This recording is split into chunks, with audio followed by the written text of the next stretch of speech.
Procesamiento y optimización de consultas, parte 1. Bueno, aquí recordamos algunas de las operaciones relacionales básicas, ¿no? La selección, la proyección, el producto cartesiano, renombrar y operaciones sobre datos, máximos, mínimos, contar. Aquí tenemos también reglas de simplificación, conversión y equivalencia. Para repasar, hay que tener en cuenta que muchas de estas reglas se cumplen solamente bajo ciertas condiciones. Por ejemplo, en el caso de la conmutatividad de proyección y selección, esto es solo válido si las condiciones de selección solamente se manejan con los atributos de la proyección. De lo contrario, tendríamos una selección sobre ciertos atributos que no podríamos ver después de la proyección. En forma similar, en este caso, por ejemplo, tenemos la selección tiene que utilizar condiciones que sea solamente sobre los atributos de R, si no, esta equivalencia no se cumpliría. Por eso tienen que revisar para cada una de estas condiciones bajo qué condiciones se cumple la regla de simplificación, conversión y equivalencia, ¿no? Aquí tenemos algunas reglas más, estas con reglas de unión, intersección, join, etcétera. Aquí algunas otras más, de vuelta, tienen que revisar bajo qué condiciones estas equivalencias se cumplen. Aquí estamos viendo un escenario de uso de un sistema de base de datos, es el escenario que vamos a estar manejando principalmente, en el cual tenemos un administrador que puede dar órdenes privilegiadas al sistema de base de datos, crear estructuras, apagarlo, encenderlo, o tareas de mantenimiento, y también puede hacer enunciados de Data Definition Language para crear esquemas nuevos, donde un compilador va a generar las estructuras y eso se van a guardar en el diccionario de datos más abajo. Eh, También tenemos los usuarios que van a generar consultas interactivas, generalmente sentencias SQL, los programadores de aplicaciones que van a hacer programas de aplicación que también a través de mecanismos de drivers y van a inyectar las sentencias SQL, y programadores de base de datos que van a hacer programas de base de datos que van a componerse con procedimientos y triggers del propio sistema que también van a inyectar consultas SQL a un compilador de consultas, ¿no? Del Data Manipulation Language. Este compilador a su vez tiene un proceso de optimización para mejorar el resultado de esas consultas, y el resultado de esas consultas, hechos transacciones, van a ir a un procesador de operaciones relacionales que va a interactuar con un despachador de transacciones al estilo de los despachadores de tareas que ustedes han visto en sistemas operativos. Todo este conjunto va a interactuar con un buffer, con un sistema de concurrencia, mecanismos de recuperación y de gestión de datos que van a impactar sobre la base de datos física y el diccionario de datos de la base de datos. En lo que sigue de esta sección vamos a manejar el proceso de optimización y procesamiento de consultas, ¿no? Esto parte de una sentencia SQL en la cual le hacemos un parsing y análisis sintáctico. A partir de ese análisis sintáctico generamos un resultado en álgebra relacional extendida y obtenemos un primer árbol canónico que sería nuestro árbol semántico del SQL. A partir de ese árbol canónico utilizamos mecanismos de heurísticas para mejorar el plan de ejecución, y de esa forma obtenemos distintos planes lógicos y con estimaciones de tamaños y costos de las operaciones. Al asignarles tamaños y costos, generamos entonces planes físicos alternativos, o sea, cómo vamos a implementar cada una de las operaciones de álgebra relacional que van a estar en nuestro plan lógico. Entonces, con eso lo que obtenemos son un conjunto de planes físicos y vamos a elegir el mejor que se va a transformar en nuestro plan final. Este plan final se traduce en una secuencia de operaciones que se va a llamar nuestra transacción y esa transacción se va a mandar a la cola del despachador de transacciones para ejecutarse dentro de un sistema multiusuario, multitarea con entrelazado. Ahora vamos a comenzar con el análisis sintáctico, o sea, el proceso por el cual comenzamos con el SQL hasta obtener un árbol canónico inicial. Es claro que teniendo una sentencia SQL nosotros la podemos traducir a álgebra relacional, ¿no? O sea, si vemos esta sentencia SQL, vemos que es una sentencia con una subconsulta, entonces podemos separarla en dos, hacer la subconsulta por un lado y la consulta principal por otro, ¿no? Y las tenemos aquí, las dos consultas hechas en forma de álgebra relacional. Por ejemplo, si quisiéramos encontrar el piso donde trabajan los empleados que ganan más de 3.000 unidades económicas, sabemos que son, podemos hacer esta consulta y podemos traducirla a la sentencia de álgebra relacional que está acá ahí abajo. Ven que estamos usando el empleado por departamento, es un producto cartesiano, ¿no? Pero estamos seleccionando solamente las tuplas en las cuales el empleado y el departamento coinciden. O sea, vemos que a partir de la consulta SQL obtener una declaración de operaciones relacionales es posible. Sin embargo, lo que el sistema hace es algo un poquito diferente. Se parte de operaciones más básicas de forma de no dirigir la implementación. Y esto permite al sistema decidir cómo optimizar la consulta haciendo quizás otro conjunto de operaciones relacionales equivalente. Entonces vamos a ver a partir del álgebra relacional extendida obtener el árbol canónico inicial, ¿no? Esto es bastante sencillo. En general nuestro árbol canónico se basa siempre en un producto canónico, un producto cartesiano, perdón, y tienen esta estructura, ¿no? O sea, arriba tiene una proyección de los atributos que queremos, con los que nos queremos quedar, una selección que tiene todas las condiciones que deben cumplir todos los atributos de las tablas que están para abajo y un producto cartesiano entre todas las tablas que nos da todas las combinaciones posibles.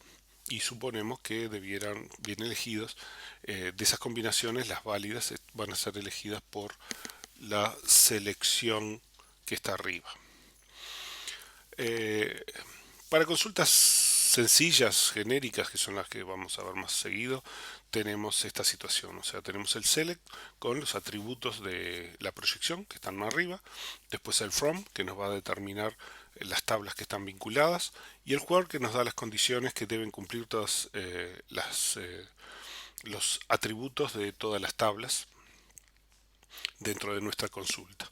Entonces, para cada uno de los tipos, ¿no? Los atributos que debe responder la consulta están en la proyección, las condiciones del where van todas en la selección y en el from tenemos las tablas declaradas que se combinan con un producto cartesiano. Con eso construimos el árbol canónico inicial. Ahora vamos a hacer la optimización por heurísticas. Dado nuestro árbol canónico, este por ejemplo, tenemos que aplicar las heurísticas. Las heurísticas son un conjunto de reglas que nos ayudan a mejorar las características de nuestra consulta. Eso no quiere decir que nos garanticen que vamos a encontrar la consulta mejor o la de menor costo, pero sí nos permiten aproximarnos bastante a alguna de las que podría ser de las de mejor costo. Esto tiene varias reglas, ¿no? Una es, divida cualquier operación selección con condiciones conjuntivas en una cascada de operaciones selección. Vemos, por ejemplo, que aquí tenemos salario mayor que 3.000 y departamento en empleado y departamento en departamento que deben ser iguales. O sea, tenemos dos condiciones conjuntivas con la operación AND. Y punto 2, mueva cada operación selección tan abajo en el árbol de consultas como sea permitido por los atributos involucrados en la condición de selección. Si involucra atributos de una tabla, se mueve hasta esa tabla. Si la condición involucra atributos de dos tablas, se mueve a una ubicación del árbol después de que las dos tablas se combinan en algún producto cartesiano. Vemos, por ejemplo, que aquí separamos las dos condiciones y el caso del salario, que está involucrado solamente atributos de la tabla empleado, lo podemos bajar al nivel de la tabla empleado. Mientras que la condición de igualdad en los departamentos lo tenemos que poner por encima del producto cartesiano entre departamento y empleado. 3. Coloque las relaciones de tablas con select más restrictivos para que se ejecuten primero. Esto es, aquellas que producen una relación con la menor cantidad de tuplas o con el tamaño absoluto más pequeño. Luego asegúrese que el orden de las tablas no cause operaciones producto cartesiano. Si dos select no tienen una relación directa, puede ser conveniente cambiar el orden de tratamiento de las tablas para evitar productos cartesianos. O sea, ¿qué es lo que sucede? Los productos cartesianos, cuando tienen una condición de selección asociada, se van a transformar en joins y esas operaciones son mucho más eficientes que hacer un producto cartesiano y luego seleccionar. Si no hay ninguna condición entre las dos tablas, entonces nos obliga a hacer un producto cartesiano. Y en general los productos cartesianos en los procesos físicos son muy caros porque se multiplican n por m la cantidad de tuplas, ¿no? También la idea de colocar las relaciones select más restrictivas para que se ejecuten primero, bueno, nosotros consideramos que la ejecución de los árboles en general es de arriba hacia abajo y de izquierda a derecha. Entonces vamos a buscar que las tablas con los select más restrictivos estén a la izquierda, ¿no? Para ir achicando en lo posible el tamaño de las estructuras y de los costos que van a estar vinculados con las consultas, ¿no? Recuerden que esto es lo que hace un sistema de base de datos. Nosotros lo hacemos para entender cómo funciona, pero normalmente lo hace en forma automática el sistema de base de datos cada vez que nosotros solicitamos una consulta. Cuarto, combine operaciones de producto cartesiano con operaciones de select para obtener operaciones de tipo join. Entonces vemos que combinamos nuestra condición con el producto cartesiano y tenemos un join. Aquí podemos asignar, por ejemplo, de alguna forma costos. Quizás teníamos 100.000 tuplas en la tabla de empleados, pero solo 10 que ganan más de 3.000. Hay 100 departamentos y como son 10 empleados, lo que vamos a tener son esos 10 empleados en el resultado. 5. Desglose y mueva listas de atributos de proyección por el árbol en la medida de lo posible al crear nuevas operaciones project según sea necesario, especialmente tratando de disminuir el tamaño de las filas que los procesos deben intercambiar. Se deben pasar los atributos necesarios para los joins posteriores y para presentar los atributos de la solución. Esto es especialmente importante si más adelante se debe materializar el resultado. Bueno, esto vamos a ver que si bien es una regla que está en la bibliografía, en general no siempre se tiene que cumplir al 100%. Vamos a ver situaciones en las cuales, por ejemplo, cuando tenemos pipelining, que lo vamos a ver más adelante, no es necesario hacer la proyección en cada paso, ¿no? Porque esto tiene un costo extra y si estamos manejando una a una las tuplas que un proceso las está filtrando y se las pasa al otro, no es necesario hacerlo, ¿no? Sí, cuando tenemos que materializar un resultado o sí vemos que el resultado eh, al hacer la proyección nos puede caber en memoria y de esa forma evitamos tener que hacer la lectura de las tablas de nuevo desde el disco, que es un proceso muy lento. 6. Identifique los subárboles que representan grupos de operaciones que pueden ser ejecutadas por un solo algoritmo, por ejemplo, proyecciones del mismo atributo en diferentes niveles. Bueno, esto se da en muchos casos, por ejemplo, a veces hay una proyección, una selección en una tabla al mismo tiempo que se está haciendo un join.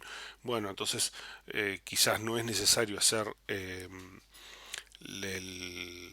la selección de la tabla, primero toda la tabla, guardarla en algún lado y después de la tabla seleccionada empezar a hacer el join con otra tabla. A veces se puede ir haciendo al mismo tiempo.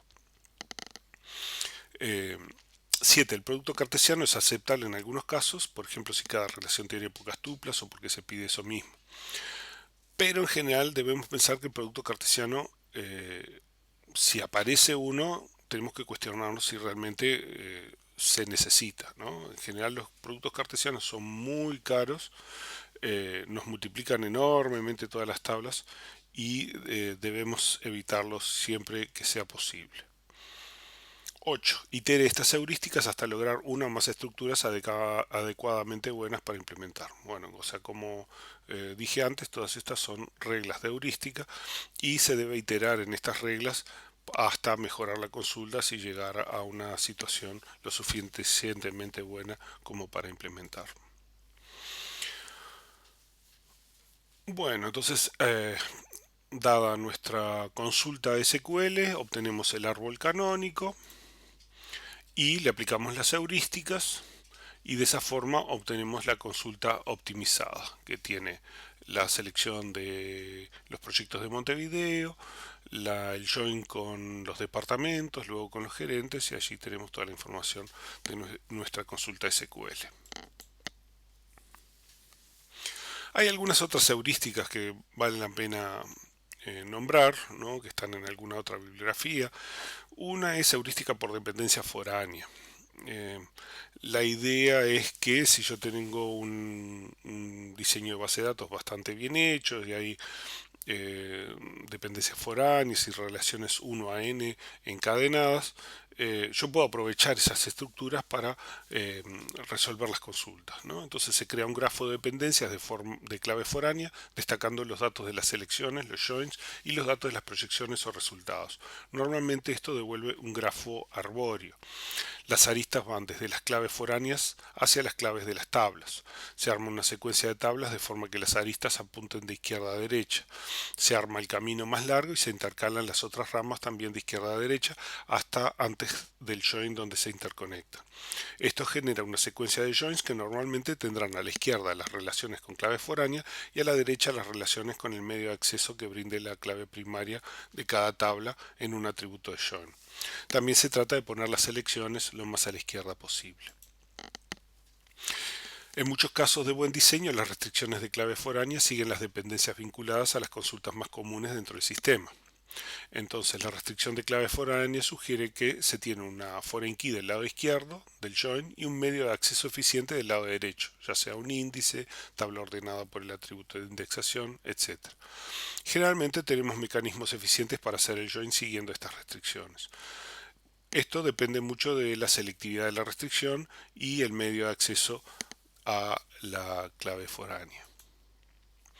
Aquí tenemos un ejemplo. En este caso tenemos un departamento, una localidad, hay sensores, hay trabajos de mantenimiento y hay técnicos que ejecutan los trabajos de mantenimiento.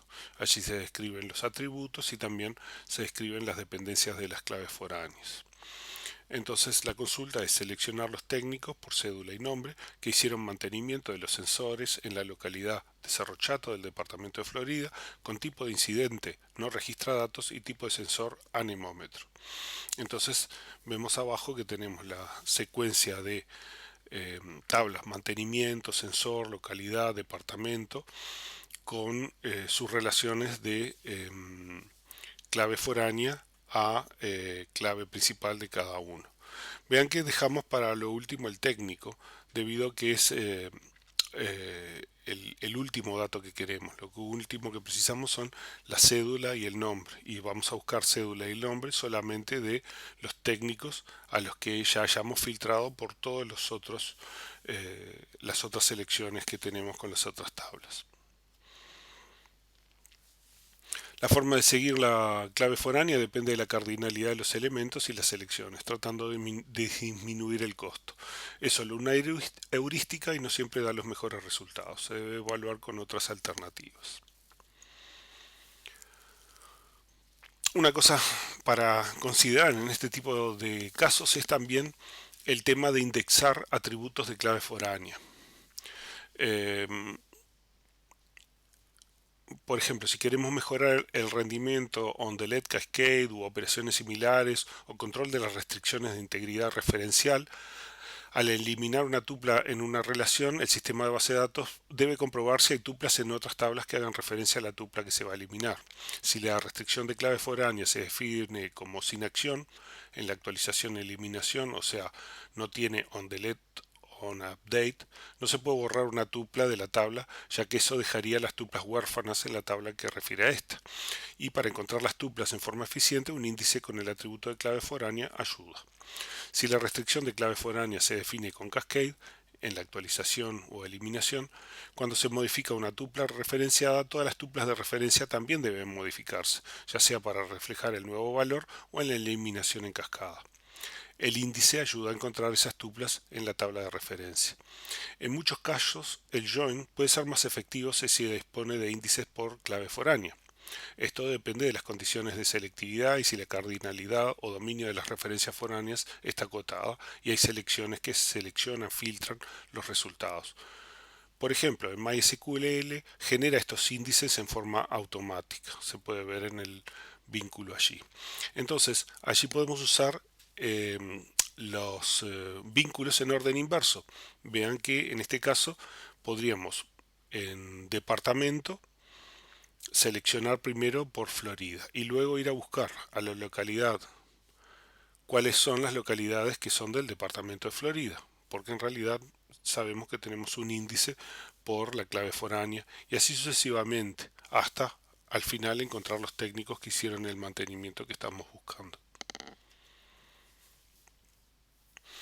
Generación de planes físicos alternativos.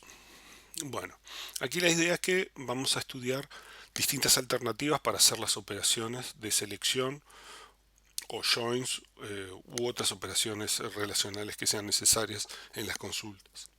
Y cada una de ellas les vamos a asignar un costo en función de esos mecanismos. Con eso es que podemos hacer una evaluación de distintas alternativas de generación de planes físicos. Para esto precisamos poner en claro algunas definiciones.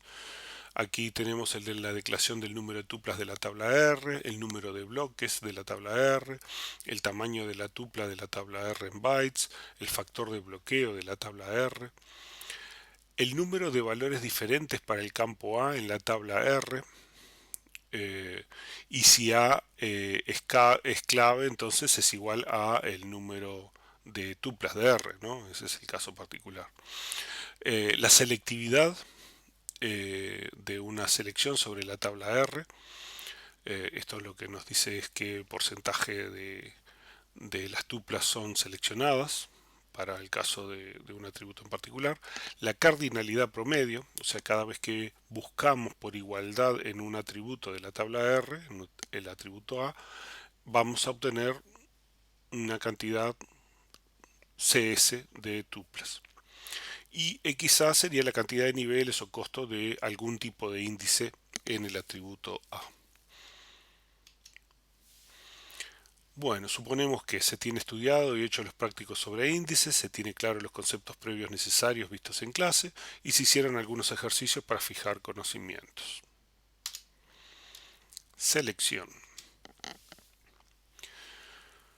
Bueno, aquí tenemos algunas definiciones. Búsqueda por igualdad.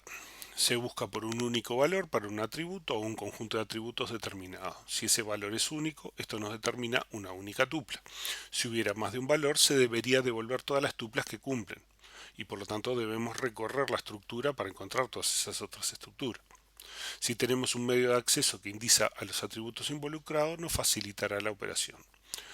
La otra opción sería búsqueda por rango. Si se busca un rango de valores, no siempre, pero en general suponemos que deben estar ordenados por algún criterio mediante algún mecanismo de acceso. Si no hay un mecanismo de acceso o el mecanismo de acceso no tiene forma de recorrer las tuplas en secuencia, se debe recorrer toda la tabla e identificar a las que pertenecen al rango. Puede haber también relaciones por búsqueda de relación compleja. Si se busca por una condición compleja, es difícil diseñar un medio de acceso que considere todas las opciones de seleccionar tuplas. Si no hay mecanismo de acceso o el mecanismo de acceso no tiene forma de recorrer las tuplas en secuencia, se debe recorrer toda la tabla y seleccionar una a una. A veces el sistema puede elegir un índice que resuelva una parte y el resto se hace uno a uno. Eso vamos a ver ejemplos más adelante. Algoritmos de selección. Full scan o linear search o búsqueda lineal. Este es el algoritmo de fuerza bruta. La idea es recorrer la tabla de principio a fin, identificando cada tupla que verifique la condición buscada. La operación de selección también se llama filtro, ya que filtra del flujo de datos los registros que no cumplen la condición. Cada bloque es leído en memoria y se busca en la memoria los atributos, las tuplas que tengan en el atributo la condición que se busca. El costo es la cantidad de bloques de la tupla. No tiene ninguna restricción previa, consiste en leer cada registro de datos y si cumple la condición se pone en el resultado. El costo promedio sería la cantidad de bloques sobre 2 y el peor costo es la cantidad de bloques de la tabla R. Binary search o búsqueda binaria o bipartición. Si la tabla está físicamente ordenada por un atributo clave e involucra una búsqueda de igualdad y o mayor o menor o rango, se puede buscar por bipartición. En general, la búsqueda binaria no se utiliza en las búsquedas de base de datos porque mantener físicamente ordenados a los archivos es bastante costoso, a no ser que haya un índice primario correspondiente. Normalmente el costo es logaritmo base 2 de la cantidad de bloques que tiene la tabla. En la fórmula aquí de costo de lectura también vemos que se considera la selectividad de la búsqueda. Esto es, este costo es el costo de encontrar el primer valor, pero luego si hubiera valores repetidos o es un rango, tenemos que calcular la selectividad, cuántas tuplas esperamos encontrar y en función del factor de bloqueo nos dice la cantidad de bloques que hay que leer para obtener los datos que vienen a continuación. Menos uno porque suponemos que el primer bloque fue encontrado en la búsqueda original, ¿no? La búsqueda binaria consiste en buscar en el medio de la tabla, en función si es mayor o menor, biparticionar uno de los dos, entonces en el medio de el medio de la tabla izquierda y si es mayor entonces vamos a cortar en el medio de la parte derecha y si es menor en el medio de la parte izquierda, así sucesivamente hasta encontrar el bloque que tiene el dato.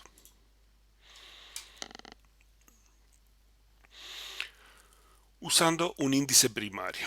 Si la selección involucra una comparación de igualdad en un índice primario, se puede usar el índice para obtener la tupla involucrada. Dependiendo del índice, puede entregar los valores siguientes más o menos con bajo costo.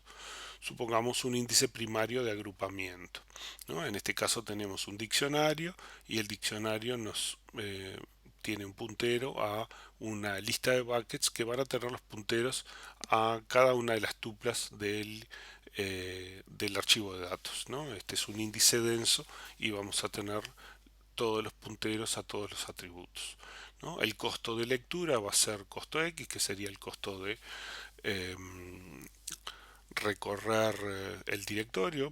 Normalmente va a ser un bloque, puede ser algo más si es mayor, ¿no? Y luego la selectividad de cuántos atributos esperamos tener y los vamos a tener que eh, recorrer en un conjunto de bloques que es el que calculamos aquí. Usando una función o índice de hash. Si la selección involucra una comparación de igualdad, solo igualdad, en un índice de hash, se puede usar el índice para obtener la tupla involucrada. En general no puede dar más de un valor y no permite rangos, ¿no? Hash eh, solo funciona para condiciones de igualdad, o sea, queremos un atributo que cumpla con un atributo igual a tanto, y los costos de lectura serán 1 o 2 dependiendo de la estructura hash. Eso nosotros vimos los índices hash en la sección anterior. Usando algún índice primario para obtener múltiples registros, ¿no? Esto es parecido a algo que vimos antes, ¿no? Suponemos que tenemos alguna comparación de rango, entonces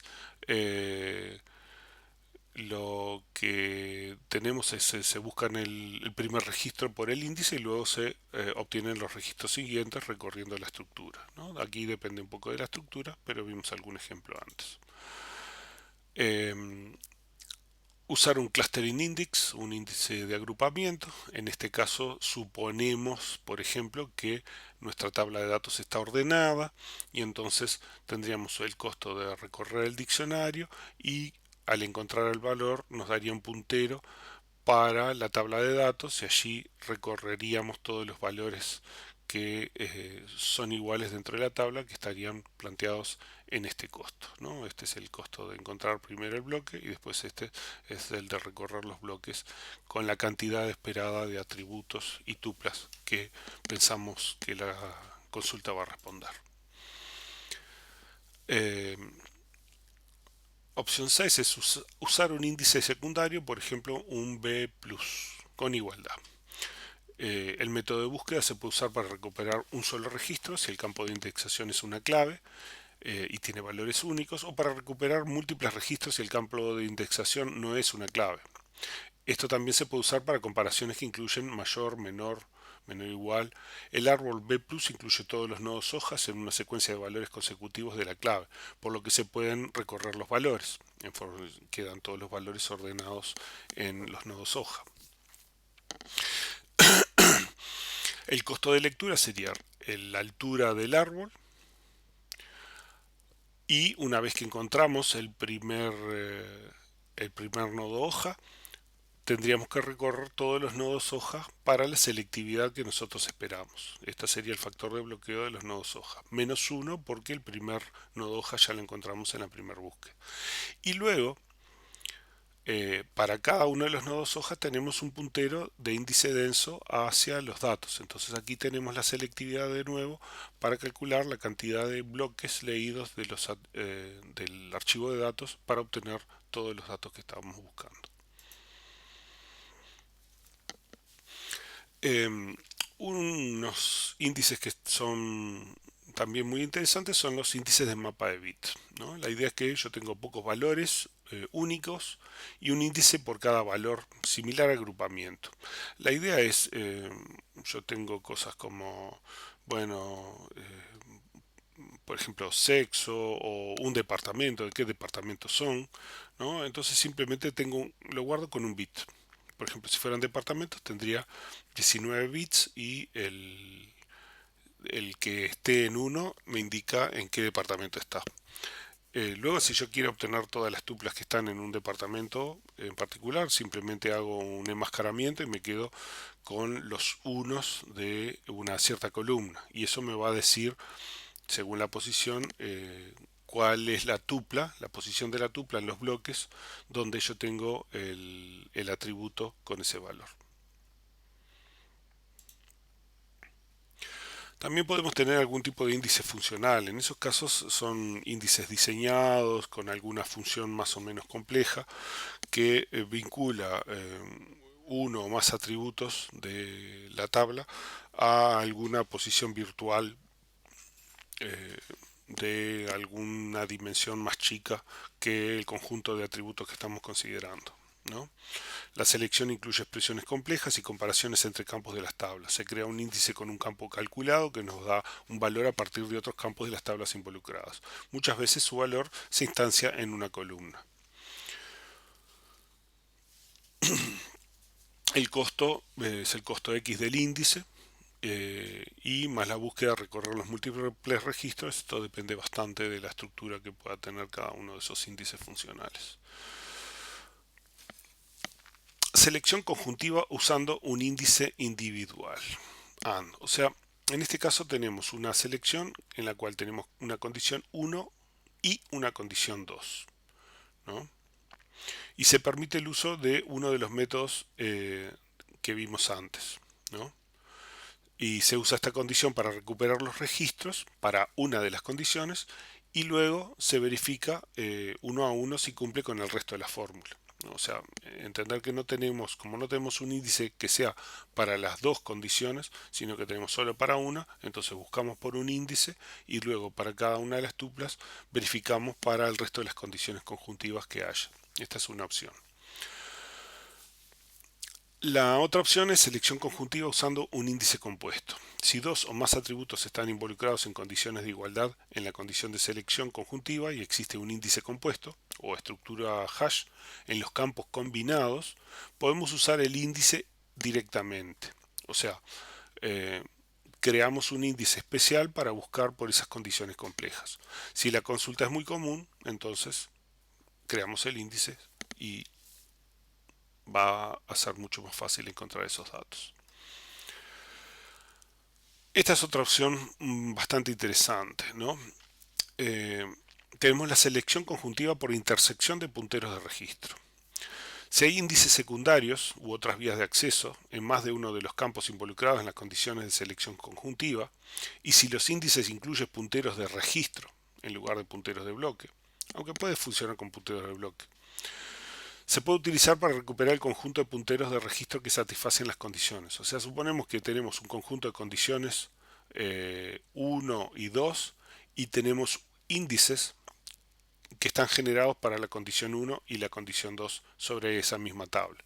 Entonces hacemos la búsqueda en un índice, hacemos la búsqueda en otro índice y lo que vamos a obtener es los punteros a los datos que cumplen con esas condiciones. Lo que se va a hacer es con esos punteros se hacen dos tablas, se hace un join y cuando tengamos que una tupla cumple con las dos condiciones, entonces la podemos ir a seleccionar directamente, ¿no? O sea, se entiende, lo que estamos haciendo es, en realidad tomamos los índices, buscamos los índices, no vamos a buscar los datos, sino que nos quedamos con los punteros y hacemos un join de punteros.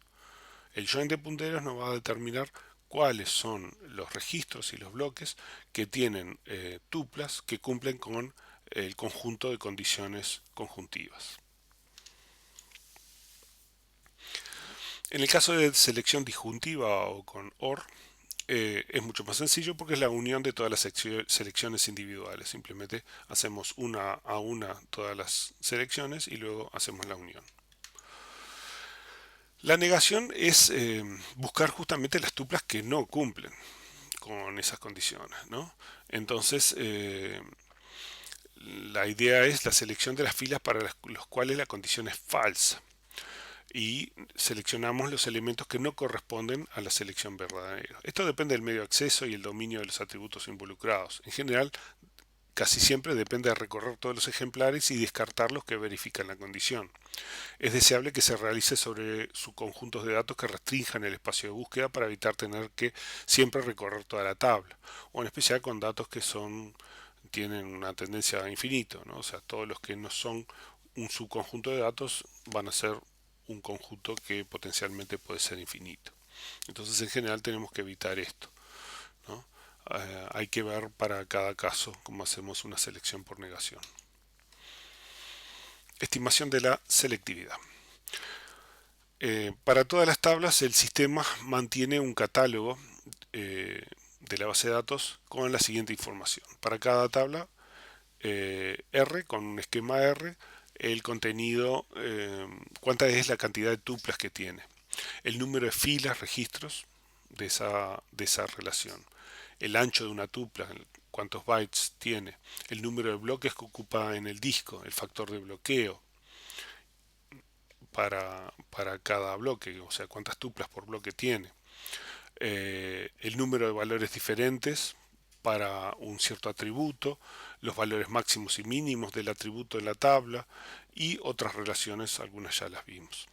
Todas estas se usan para estimar la cantidad de filas del resultado esperado de la selección y también se guardan las dimensiones de consulta generadas para usar como base de estimación.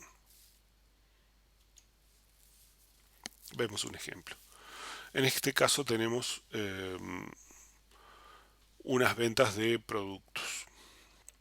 Tenemos un empleado que es el vendedor, un cliente que es el comprador, una factura, las líneas de esa factura que van a determinar qué producto, cantidad y precio se realizó en la venta y por supuesto una descripción del producto que se vendió en cada una de esas líneas.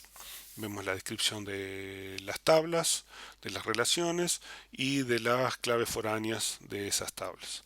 Abajo tenemos un diagrama por dependencias de clave foránea. Y vemos que la selección principal se hace en el producto. Aquí tenemos la descripción de las tablas, ¿no?, de la base de datos, los tamaños de las tuplas, los medios de acceso, el tamaño de los bloques del sistema de archivos, cuántos buffers tenemos en memoria, el tamaño de los punteros a bloque y tamaños de punteros a registro, los campos numéricos, son de 4 bytes, los campos de texto son de 12, los bloques están ocupados al 100% y es verano y los ventiladores participan en el 1% de las ventas. Otros datos suponemos que están uniformemente distribuidos. Entonces, dada la siguiente consulta, listar nombre y apellido del cliente, nombre y apellido del vendedor para todas las ventas que involucraron al menos un producto de tipo ventilador. Obtener el plan lógico de la consulta partiendo de su árbol canónico. Entonces abajo tenemos una sentencia select en la cual estamos haciendo el join entre empleado, cliente, factura, línea y producto con las condiciones esperadas. Vean que tenemos la selectividad del producto con ventilador. O sea, podemos suponer que esa selección nos va a dar una única tupla. Aquí tenemos nuestro árbol canónico y le aplicamos las heurísticas y obtenemos el árbol con heurísticas que tenemos a la derecha. Vean que en el caso de la selección de productos, el producto por ventilador, suponemos que hay un único ventilador en la empresa, entonces vamos a tener, en ese caso, esa selección nos va a dar una única tupla. Entonces, la selección del producto por ventilador, tenemos dos opciones. Se puede hacer por bloques, por full scan, y se obtiene una tupla. También hay un índice B+ por nombre, ¿no? Son las dos alternativas que nosotros tenemos.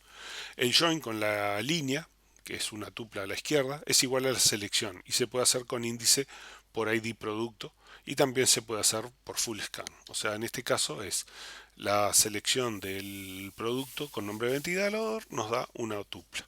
Y luego el ID producto, la búsqueda por línea, como es una única tupla, el join es igual que si se hiciera una selección. Como la línea vemos que está físicamente ordenada por ID línea y además tiene un árbol B con costo 3, ¿no? El, el físicamente ordenado por ID línea va a tener un costo bastante más alto que 3, porque tendríamos que hacer una búsqueda por bipartición, ¿no?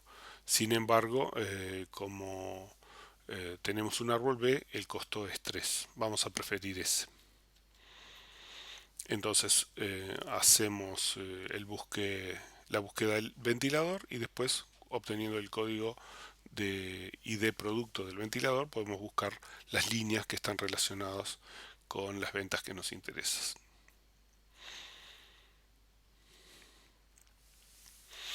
Ordenamiento externo, external sort. Ordenar es una de las operaciones principales, necesaria para ciertos tipos de join, para eliminar duplicados u ordenar resultados, etc. El ordenamiento externo o sort externo son algoritmos de clasificación para grandes archivos de registros almacenados en disco que no caben en la memoria principal. El algoritmo de ordenamiento externo típico utiliza una estrategia de sort and merge, ordenar y combinar. Para mejorar los costos se requiere espacio de buffer en la memoria principal. El buffer está compuesto por bloques de memoria que tienen el mismo tamaño que los bloques de disco. En la primera etapa se lee la tabla de corridas de tantos bloques como quepan o sea eficiente tener en memoria. Estos se ordenan en memoria y se escriben como un archivo auxiliar en cada corrida. O sea, si hay un bloque m bloques en la memoria, lo que hacemos es leemos m bloques del archivo a ordenar y los ordenamos en memoria. Y entonces esos m bloques los escribimos en un archivo temporal. Y así vamos de a m bloques armando un montón de archivos temporales, los cuales están ordenados en el disco. En la segunda etapa se leen los archivos de las corridas R sub i y se van combinando en orden en un nuevo archivo. Si el número total de archivos de corridas es n menor que m, se pone un bloque para cada archivo de corrida y queda espacio para un bloque de salida en el buffer, ¿no? Entonces tenemos allí el archivo. La idea es que abrimos tantos archivos temporales como hayamos hecho y vamos haciendo el merge. O sea, lo que hacemos es leemos el primer bloque, y como están todos ordenados, esos primeros bloques tienen los valores menores. Vamos eligiendo con cursores, recorriendo los menores valores y vamos a construyendo en otro bloque el nuevo archivo ordenado que va a ser la combinación de estos archivos temporales. Si no hay suficientes bloques de buffer, será necesario generar archivos intermedios más grandes que los archivos R sub i, que serán combinados en sucesivas series hasta crear el archivo ordenado. Los costos van a andar en este orden. 2 por la cantidad de bloques de R más logaritmo de m-1, o sea, la cantidad de espacio que tiene el buffer, menos 1, de los bloques de R dividido m más 1. Una de las ventajas del archivo físicamente ordenado es que podemos buscar los datos por bipartición y tiene un costo logaritmo base 2 de n. Aquí tenemos un pseudocódigo logaritmo de lo que sería la búsqueda en un archivo ordenado, leyendo los bloques eh, eh, por bipartición. Para una tabla que se actualiza poco, mantenerla ordenada puede ser muy conveniente. Si tengo muchas inserciones, puede no serlo. Eso depende de las estructuras usadas. Después vamos a ver algunas estructuras que nos permiten mantener los archivos de datos ordenados en forma permanente mediante punteros. Se puede mantener con alguna tupla libre en los bloques para que no sea necesario reordenar si se ingresan pocos datos con distribución uniforme en la tabla, por ejemplo, ocupación del 70%. Tener la mayor cantidad de memoria para ordenar en el buffer ayuda a que el costo de ordenar sea menor, ¿no? Y aquí vemos un ejemplo de que, por ejemplo, en memorias DDR de 10 nanosegundos la transferencia es de 20 GB por segundo, mientras que en un disco de 8,9 milisegundos es 890 veces mayor, ¿no? 135 MB por segundo aproximadamente. Entonces el costo de procesar en memoria es cerca de 1000 veces menor que procesar en disco y por lo general se desprecia. Bueno, entonces el costo de ordenar nuestro archivo secuencial, ¿no? Es el de la fórmula que ahí explicamos. Eh, lo que vamos haciendo es particionando los archivos y vamos volviendo a combinar los archivos temporales que ya habíamos visto. Aquí tenemos un ejemplo, ¿no? En este caso teníamos este archivo a ordenar. Vemos que nuestro buffer tiene 4 bloques, entonces tomamos el primer archivo, el primer conjunto de bloques, lo ponemos en los bloques a ordenar y lo ordenamos y guardamos en el primer archivo temporal, ¿no? Vean que tenemos el 1, el 3, el 5, el 7, son los que están ordenados aquí. Todos estos valores están en estos primeros bloques. Luego continuamos con el segundo conjunto de bloques. También los ponemos en memoria, ¿no? Y los ordenamos y obtenemos el segundo archivo temporal. Y con los últimos bloques, ¿no? También los ponemos aquí y obtenemos el último archivo temporal. Entonces luego, ¿qué hacemos? Tomamos nuestro bloque, asignamos un bloque para cada uno de los archivos temporales, ¿no? Y un bloque para la salida. Entonces leemos el primer bloque del primer archivo temporal, el primer bloque del segundo, el primer bloque del tercero. Y con un cursor vamos recorriendo. Tenemos el 1, después encontramos el 2, después el 3, después el 4 y de esa forma vamos construyendo el bloque de salida que se va a escribir en el archivo salida ordenado. A medida que un bloque lo terminamos de procesar, leemos el siguiente bloque, por ejemplo este, y lo ponemos aquí y continuamos. Y de esa forma vamos construyendo el archivo ordenado de salida. Bueno, con esto terminamos la primera parte.